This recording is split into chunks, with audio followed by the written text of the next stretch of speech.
Good morning children of God. దేవుని నామానికి స్తుతి కలుగును గాక. దైవవాకు అనే ఈ కార్యక్రమాన్ని వీక్షిస్తున్న మీ అందరికీ నా హృదయపూర్వకమైన వందనాలు తెలియజేస్తున్నాను. ఈరోజు వాక్య ధ్యానం కొరకు యేసుప్రభు వారు సిలువలో పలికిన 7వ మాట, చివరి మాట అనగా లూకాసు వార్త 23వ అధ్యాయం 46వ వచనాన్ని మనం చదువుకుందాం. అప్పుడు యేసు గొప్ప శబ్దముతో కేక వేసి, తండ్రి, నీ చేతికి నా ఆత్మను అప్పగించుకొనుచున్నానెను. ఆయన ఇలాగు చెప్పి ప్రాణము విడిచెను.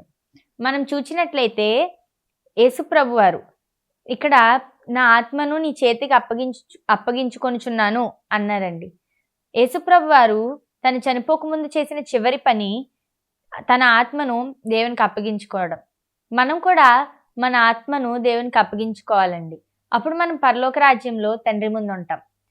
మనం చూచినట్లయితే పరలోక రాజ్యం వెళ్ళడం లేదా going to heaven is our ultimate goal. పరలోక రాజ్యం వెళ్ళడం గురి, మన యొక్క గమ్యం పరలోక రాజ్యం. ఈ భూలోకంలో చేసే భక్తి, ఈ భూలోకంలో మనం చేసే మంచి పనులు కావచ్చు, ఏదైనా పరలోక రాజ్యం వెళ్ళాలనే కదండి. పరలోక రాజ్యం వెళ్ళడం మన గురి. పరలోక రాజ్యం వెళ్ళడం కోసం మన ఆత్మను మనం దేవుని చేతికి అప్పగించుకోవాలండి. మట్టి, మన బాడీ మట్టిలో కలిసిపోతుంది, మన్ను అయిపోతుంది. కానీ ఆత్మ దాన్ని ఇచ్చిన దేవుని దగ్గరికి తిరిగి వెళ్తుందండి.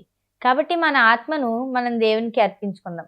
ఆ పరలోక రాజ్యంలో నడవాలంటే, ఆ బంగారపు వీధుల్లో మనం తిరగాలి అంటే, ఆ గొప్ప దేవుడు మన కొరకు నిర్మించిన గృహాలలో మన వరుడు యేసుప్రభు వారు మన వరుడు కదండి. ఆయన మనకి నిర్మించిన గృహాల్లో మనం పరలోక రాజ్యంలో నివసించాలి అంటే మన ఆత్మను మన దేవునికి అప్పగించుకోవాలండి. జీవితం అంతా దేవుని కొరకు బ్రతకాలండి. జీవితాన్ని దేవునికి సమర్పించుకోవాలండి. యేసుప్రభు వారు తను వచ్చిన రెస్పాన్సిబిలిటీని కంప్లీట్ చేసి, ఫుల్ఫిల్ చేసి, తన స్పిరిట్ని మళ్ళీ దేవుని చేతికి అప్పగించుకొని అప్పుడు యేసుప్రభు వారు మరణించారండి. అనగా ఆయన భూలోకానికి వచ్చిన కారణం, నశించిన దాన్ని వెతికి రక్షించుటకు వచ్చి ఆయన రక్షించి తన బాధ్యతను పూర్తిగా నిర్వర్తించి అప్పుడు మరలా యేసుప్రభు వారు తండ్రికి తన ఆత్మను అప్పగించి మరణించారండి. మనం చూసినట్లయితే యేసుప్రభు వారు మనకి అన్ని విషయాల్లో మాదిరి కదా.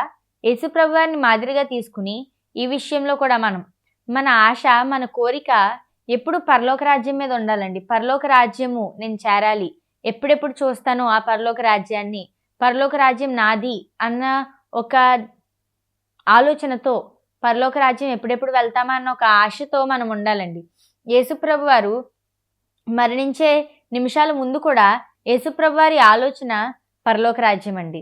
తండ్రికి తన ఆత్మను యేసుప్రభు వారు అప్పగించుకున్నారు. మనం కూడా మన ఆత్మను యేసుప్రభు వారికి అప్పగించుకోవాలండి. ప్రార్థన చేసుకుందాం. స్తోత్రం స్తోత్రం మహాపరిశుద్ధుడు ఘనమైన దేవా, నీకు వందనాలు, స్తోత్రాలు, స్తుతులు తండ్రి. యేసయ్యా, ఈరోజు మాకు ఇచ్చిన ఈ గొప్ప వాగ్దానాన్ని బట్టి నీకు వందనాలు తండ్రి. యేసయ్యా, మా ఆత్మను తండ్రి యేసయ్యా మీ చేతికి అప్పగించుకుంటున్నాం తండ్రి. మేమందరము తండ్రి యేసయ్యా నీ పరలోక రాజ్యంలో ఉండడానికి తండ్రి సహాయం చేయండి తండ్రి. ఎవరైతే ఈ వీడియోను వీక్షిస్తున్నారో తండ్రి యేసయ్యా వారందరూ కూడా తండ్రి యేసయ్యా మాతో పాటు పరలోక రాజ్యంలో ఉండడానికి సహాయం చేయమని అడుగుచున్నాం తండ్రి. గొప్ప దేవుడా, ఈరోజు వారి పనుల్లో ప్రయాణాల్లో తోడైన నడిపించండి, కాపుదల ఉంచి సహాయం చేయమని యేసు దివ్యనామమున అడుగుచున్నాం తండ్రి. ఆమేన్.